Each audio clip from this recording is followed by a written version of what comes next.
¿qué tal? Muchísimas gracias por haber participado en el curso Hombres y Masculinidad del siglo XXI. Les presento, aunque ya nos habían conocido posiblemente en las fotos que estaban ahí en el curso, al maestro Pablo Caraballo y al maestro Andrés Gaeta Rivera, que son pues el motor de este gran proyecto de Hombres y Masculinidad del siglo XXI, que si bien es cierto, el proyecto inicia con unas pláticas y conversaciones y una estructura que el maestro Pablo Caraballo nos proporciona. El maestro Andrés viene a generar algunos elementos también importantes en cuanto al contenido y poner, quitar, aumentarles, ¿no? Sabemos que ustedes han estado a lo largo de estas semanas leyendo, interactuando, contestando algunas preguntas, ¿no? Y teniendo acceso a los materiales que, si bien por ahí también Pablo y Andrés han participado en conjunto con Erika López, que nos han permitido una mirada mucho más amplia de lo que implica la masculinidad, el ser hombre en el siglo XXI. Y es precisamente este momento de reflexión que queremos terminar con ustedes para poder, ¿qué hacemos con todo este contenido, no? ¿Cómo todo esto que leímos, que reflexionamos, que pensamos, porque estoy seguro que fuimos a pensar en silencio muchas cosas, desde nuestros propios diálogos, qué más podemos hacer y cómo podemos aterrizar esto? Para esto vamos a lanzar 3 preguntas en esta línea. Desde lo personal, ¿qué podemos hacer? Desde lo social, ¿cómo lo podemos aterrizar? Y desde lo institucional, ¿cómo también lo podemos aterrizar? Y para empezar, el maestro Andrés Gaeta nos va a platicar cómo aterrizar todo este contenido desde el ejercicio personal, desde la aplicación del individuo. Adelante, Andrés. Pues creo que son muchísimas cosas que sí o sí se mueven o se confrontan al momento de estar pues haciendo como una revisión consciente de todas estas lecturas, de todos estos diálogos y de todas estas preguntas. Y en diferente medida y sobre todo dependiendo de la profesión y el área de cada persona, creo que implicaría sí o sí un trabajo introspectivo, un trabajo incluso psicoterapéutico, ¿no? Dependiendo como del nivel de energía que le queramos dedicar, ¿no? Qué tanto estamos comprometidos con esta parte de la deconstrucción, pero sí implicaría repensar, ¿no? Yo por qué soy el tipo de hombre que soy, yo por qué me relaciono como mujer con estos hombres en mi entorno, ¿no? Como un poco hacer estas preguntas como más enfocadas a mi construcción como persona, e ir identificando cuáles son mis temas incómodos, ¿no? Sobre todo esta cuestión con el contacto con las emociones, ¿no? No basta con que yo me aprenda los conceptos, sino es importante identificar con qué conceptos y con qué tema me enojo. ¿Y qué hago cuando me enojo? Aunque esté en una clase, en un taller, ¿no? ¿Qué hago con ese enojo, ¿no? Y también, ¿qué hago con esa felicidad, con esa alegría cuando encuentro a alguien que tiene estos mismos posicionamientos, ¿no? Yo creo que mucho invitaría como hacia esa revisión individual, personal. Gracias, Andrés. Pablo, nos acompaña también el maestro Pablo y él nos va a hablar desde qué hacemos con todo esto a partir del entorno social. Bueno, yo creo que, como retomando un poco lo que decía Andrés también, tiene que ver como con repensarnos nosotros, pero también como las relaciones que tenemos con los demás y con las demás. O sea, cómo dentro de esas relaciones sociales, como en el amplio, en el ámbito de nuestras interacciones, cómo de alguna manera se reproducen esos paradigmas y esos estereotipos que tienen que ver con la dominación del hombre en la sociedad y lo que vimos en el curso que podemos definir como el patriarcado.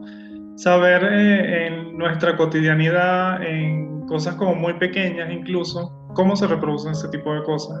Cuestionarnos eso y bueno, que los conceptos nos permitan eso, pues como ponerle un nombre para pensar sobre eso y analizar, o sea, sí, como problematizar cómo nos relacionamos con las demás personas. O sea, desde el punto de vista incluso cuando hacemos cosas que podemos considerar como positivas, cuestionarnos ese tipo de cosas también, cómo están inscritas en un sistema mucho más amplio. Por ejemplo, la caballerosidad en el ámbito de las relaciones heterosexuales. ¿Por qué o cómo el hombre se maneja con relación a la mujer y cómo cosas como lo que llamamos tradicionalmente caballerosidad se inscribe también en un sistema como de desigualdad de género?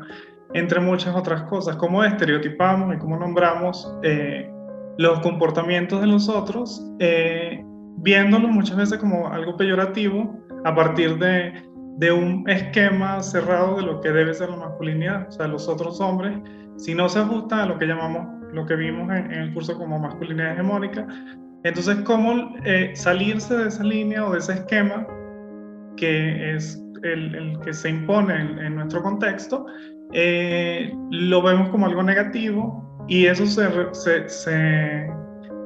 ve o se reproduce en cosas como muy pequeñas, como insultar de alguna manera, poner nombres que pueden ser peyorativos, entre otras cosas. Entonces básicamente eso, pensarnos, como dice Andrés, o sea, hacia adentro, pero también pensar cómo nos relacionamos con los otros, con las otras, y cómo en esas relaciones cotidianas de nuestro día a día también pueden reproducirse cosas que tienen que ver con un sistema mucho más amplio que es el sistema patriarcal. Va. Y creo algo importante, ¿no? Reafirmando lo que dice Andrés y Pablo, este cambio es paulatino. No puede ser de la noche a la mañana, no podemos hacer cambios, ¿no? A mí me toca hablar desde lo institucional, y creo que esto es importante, porque precisamente lo que conocemos como instituciones, empezando por la familia, ¿no?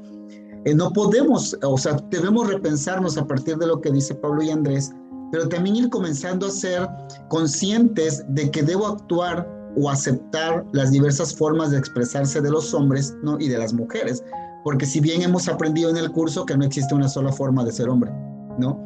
Y que no podemos catalogar que todos los hombres vamos a accionar, vamos a tomar los roles específicos que nos han establecido. Cada hombre va a ser diferente, ¿no? Pero también esa mirada que tengamos sobre la masculinidad y el ser hombre nos tiene que permitir tampoco tener un lenguaje radical, ¿no? Porque a veces también podemos ser radicales y querer, desde las instituciones, como decir, tenemos que hacer un cambio, ¿no? Hay que romper el mandato de masculinidad, y entonces hay que accionar, porque también, como hemos conocido, todos los grupos, todas las personas, ¿no? Todas las familias, pues tenemos miedo al cambio, ¿no? El cambiar implica un reconocimiento de hacer algo diferente que a veces, por decirlo de una manera, va a doler porque implica romper creencias, mitos, tradiciones, costumbres, ¿no? El que siempre se ha hecho de una forma y ahora tenemos que replantearlo de otra forma, ¿no? Y permitirle a otro que lo haga de manera diferente, pues implica una aceptación que permita ir más allá de lo que hemos conocido como en las relaciones entre las personas, ¿no? Creo que esto, lo que nos comenta Andrés y nos comenta Pablo, y con todo el contenido que hemos revisado, nos permite una mirada integral de lo que tenemos que hacer, ¿no? Justo la semana pasada estoy trabajando con un colegio, ¿no? Y lo comparto también con Andrés y con Pablo. Justo estoy trabajando con un colegio donde están hablando de un protocolo, una política o algo, ¿no? Hay que hacer algo para comenzar a hablar de erradicar la violencia por género, ¿no? Y todo el enfoque era hacia las mujeres, ¿no? Hacia las mujeres. Y les decía, es que hay que replantearnos esta forma que hemos tenido de ver, hablamos de violencia de género y pensamos únicamente en mujeres, ¿no? Hablamos y no estamos pensando en las otras violencias que vimos en el curso, ¿no? De la violencia que los hombres ejercen sobre otros cuerpos feminizados, hombres feminizados con cuerpos feminizados. Y esto implica, ¿no? Implica decir, existen posibilidades del ser hombre, existen posibilidades de otro tipo de violencia, y cómo podemos analizar estas violencias, cómo las arropamos y cómo hacemos algo desde las escuelas, desde el gobierno, desde la política pública, que es mucho más complejo, ¿verdad? Pero que debemos comenzar en las familias. Nos decía en un taller que daba el fin de semana una chica, ¿no? Una alumna, que fueron a una fiesta infantil y que el niño estaba vestido de princesa, porque es la princesa a la que le gusta, ¿no? 3 años. Y el papá de esta chica estaba sumamente sorprendido de cómo los padres de este pequeño le permitían vestirse de princesa. Y ella se volteó y le decía, es que nada tiene que ver con su orientación, nada tiene que ver con su identidad. Él en este momento, ¿sí? Quiere eso, ¿no? Y eso no le va a determinar absolutamente nada. Pero como los adultos, les es complejo entender estas realidades, ¿no? Y esto implicará nosotros que hemos estado abordando estos temas, que hemos tenido acceso a este contenido, pues nos va a permitir tener una mirada diferente. Nos va a permitir que desde nuestras organizaciones, llámese empresas, llámense asociaciones civiles, llámense departamento de orientación, salón de clase, la dirección de una escuela, ¿no? Nos tiene que replantear hacer cosas y actuar de manera diferente, atraer al discurso cotidiano, y esa es mi recomendación desde lo institucional, atraer en el discurso cotidiano que tenemos acceso, porque quienes estamos al frente de las instituciones tenemos acceso a un grupo mayor de personas, ¿sí? Y si nosotros somos los que mantenemos una congruencia en el discurso a partir de todo este contenido, y cuando digo contenido me refiero a aprovechar todo el espacio posible, ¿no? Al inicio de una conferencia, en una graduación, incidir de manera positiva en este discurso y mantenerlo presente, es una primera forma, ¿no? Luego, pues como Andrés y Pablo lo han hecho al interior de Unipac, institucionalizarlo como esto, ¿no? Generar los espacios de capacitación, de diálogo para el personal, para los maestros, para la comunidad académica y para el exterior, ¿no? Porque creo que eso es lo que nosotros debemos hacer. Desde lo institucional, jugar un papel fundamental, que somos una organización con la posibilidad de llegar a más, y entonces estar abierto a las posibilidades de hablar de estos temas que nos pueden permitir una mirada diferente. ¿Qué otra cosa nos pueden compartir, Pablo, Andrés, que se nos esté escapando? Pues yo podría como extender un poquito, bueno, como dos cosas, ¿no? Uno, creo que con todo esto que extiende Pablo sobre las interacciones sociales y todo lo que implica el cambiar desde las instituciones que mencionas tú, Antonio, pues implica o aparece la incomodidad, ¿no? Y en ese sentido es muy importante que pensemos justamente quiénes son esos profesionales que nos pueden ayudar a sobrellevar esta incomodidad, ¿no? Como de pensar también en esta interdisciplina para acercarnos al bienestar y sobre todo para los procesos de duelos, ¿no? Porque pensando en lo institucional, el que se cree un nuevo departamento, el que se cambie una nueva regla, ¿no? Como para personas que tienen años en una institución, puede llevar como muchísimo malestar, ¿no? Y ojo, que eso no lo menciono como de, pues ni modo, ¿no? Para que no se sientan mal, no hay que hacer ningún cambio, pero sí pensar cómo cuidamos las emociones de todas las personas durante este proceso, ¿no? Y otro elemento también que dejaría como un poco ahí sobre el tintero es cómo al momento de replantear, ya bien lo decías tú, Antonio, esto de violencia de género no es igual a atender a las mujeres, ¿no? Es algo mucho más complejo, pero cómo una vez que abrimos como este panorama, cuidar que no se reproduzca otra vez como este binario, ¿no? De hombres y mujeres, y crear esta como esta cajita, ¿no? Como de lo LGBT, y jugar o pensar que en lo LGBT no se vuelve a reproducir esta violencia como binaria, ¿no? De hombres gays o mujeres lesbianas, que a su vez son machistas, ¿no? Y bueno, cuidar ahí como ese tema, ¿no? Creo que es lo que colocaría. Claro, sí, es que creo que estamos estamos en un cuadrito, ¿no? Y todo lo queremos reproducir en ese cuadrito. Y creo que este contenido que nos presentó este curso nos permite eso, una mirada mucho más amplia, ¿no? Posiblemente intentamos meter la interseccionalidad en el curso, y es una lucha que vamos a hacer para la siguiente versión, ¿no? Meter la mirada interseccional en su totalidad, pero el contenido que nosotros hemos mostrado, pues nos permite tener una mirada global, ¿no? Mucho más amplia de este binarismo al que se refiere Andrés. Pablo, ¿algo más?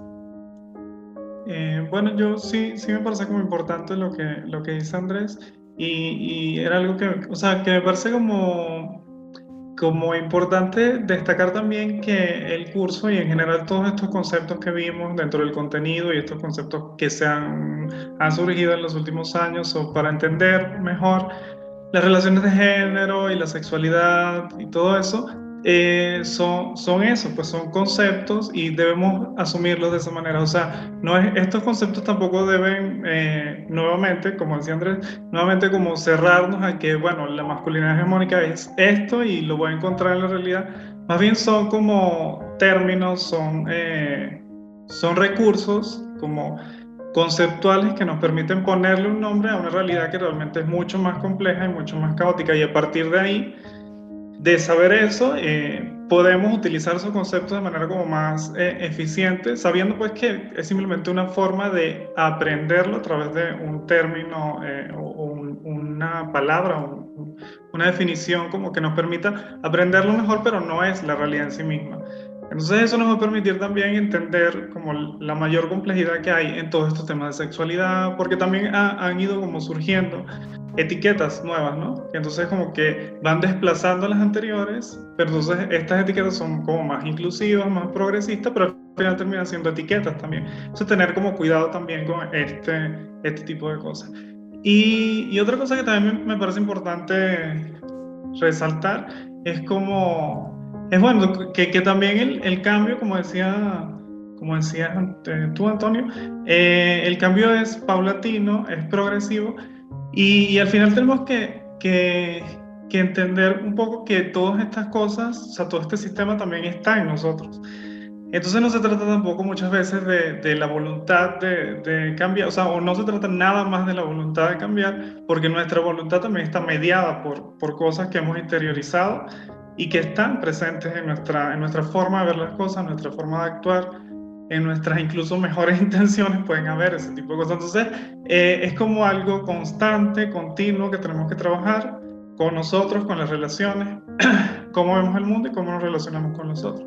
Pero es eso, pues como siempre entender que esa voluntad que podemos tener de cambiar las cosas también puede estar mediada por estas cosas que hemos interiorizado y seguir trabajando sobre eso. Claro, y yo agregaría 3 puntos más a partir de lo que están ustedes comentando y lo que hemos estado charlando aquí. Primero, que estos temas no están terminados, ¿cierto? Como bien lo indicas, Pablo y Andrés, no está terminado, es una mezcla, ¿no? Porque al final de cuentas es una mezcla de diálogos que vienen desde los feminismos, desde los movimientos LGBT y también desde otras posturas de los cuerpos, ¿no? Los cuerpos con corporalidad no funcional, hablando de personas con discapacidad, que también entran, ¿no? En esta mirada del ejercicio de lo que pueden hacer o no hacer, ¿no? O de lo que podemos hacer o no hacer. Hay nuevas miradas en ese sentido y creo que es un tema que no va terminando y además que hablar de hombres y masculinidades en el siglo XXI no es cambiar roles, ¿no? Bueno, ahora vamos también a hacer los roles estereotipados que hacían las mujeres. No, tampoco es eso. Es algo mucho más evolucionado que todo esto, ¿no? Y en segundo, no descalificar la posibilidad del diálogo, no descalificar la mirada del otro, no descalificar el argumento del otro, más bien estar receptivos a todo lo que está pasando y analizar, ¿no? Yo creo que antes de opinar o tomar una posición determinada sobre algún tema, hay que informarnos. Y este curso lo que busca es eso, informar para poder tener elementos teóricos, para poder tener elementos conceptuales que nos permitan argumentar una postura, o mínimo saber escuchar otra postura, ¿no? Y esto es sumamente importante, no descalificar, no ser radicales en el discurso tampoco, y permitir un diálogo mucho más abierto que nos permita entendernos como sociedad. Y por último, hacer ejercicio de la ciudadanía. Creo que no buscamos ser aliados, y lo vengo repitiendo últimamente, no busco un aliado, no busco que el hombre sea aliado de las mujeres, no busco que las mujeres sean aliados de los hombres, no, hay que buscar el ejercicio de la ciudadanía, ¿no? En entendido que todos los hombres y mujeres tenemos un papel fundamental en la sociedad y que en la medida que sumemos, y en la medida que nos entendamos, en la medida que llegamos a acuerdos, en la medida que dialoguemos y porque jamás vamos a saber qué es vivir en el cuerpo de una mujer, jamás vamos a saber qué es vivir en el cuerpo de un hombre, o jamás vamos a saber qué es vivir ciego o sordo. ¿Estamos de acuerdo? Porque no hemos vivido esa experiencia. Yo no puedo hablar desde la experiencia del otro. Y es ahí donde el ejercicio de la ciudadanía puede caber para repensarnos como seres que formamos parte de un grupo y que en ese grupo pues todos buscamos el bienestar, ¿cierto? Todos los que estamos buscando es el bienestar y el objetivo último de todo esto es el bienestar de los grupos, de las personas y del desarrollo y de la evolución que como sociedad debemos recuperar, ¿no? Y entonces entrar a este rollo que hemos llamado tejido social o reestructura, recomposición, rearmar este tejido social para el bienestar y el beneficio de todos. ¿Algo más para cerrar esta charla? Perfecto. Pues muchísimas gracias por el esfuerzo que ha implicado este curso, este taller para todos, y esperemos lo sigan. Pues recuerden que ahí está, abierto a todo el público, lo pueden recomendar y seguiremos atentos para eso. Muchísimas gracias, Pablo, Andrés, gracias a todos los participantes de este taller y seguiremos en comunicación.